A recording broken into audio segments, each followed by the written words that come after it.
बिस्मिल्लाहिर्रहमानिर्रहीम। रसूल अकरम सल्लल्लाहु अलैहि वसल्लम जब मदीना मुनव्वरा तशरीफ़ लाए तो आप सल्लल्लाहु अलैहि वसल्लम ने मुसलमानों से मशवरा किया कि तमाम मुसलमानों को नमाज के लिए कैसे जमा किया जाए।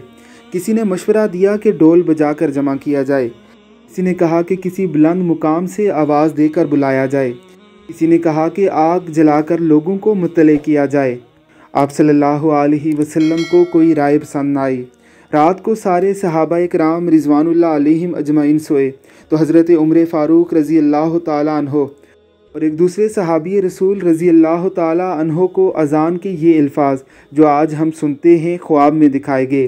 जब उन्होंने ये ख्वाब रसूलुल्लाह सल्लल्लाहु अलैहि वसल्लम से कहे तो जिब्रील अलैहिस्सलातु वस्सलाम ने इनकी तस्दीक की कि उम्मत मुसलमा को 5 वक्त की अज़ान अता हुई। ये 1400 सदियों से चलने वाला उम्मत मुसलमा का वो अजीबो गरीब तसलसल है जो अपने अंदर बड़ी रूहानियत रखता है। अल्लाह रब्बुल इज़्ज़त की ज़ात हमें भी इस दर पर जाना नसीब फरमाए। आमीन सुम आमीन।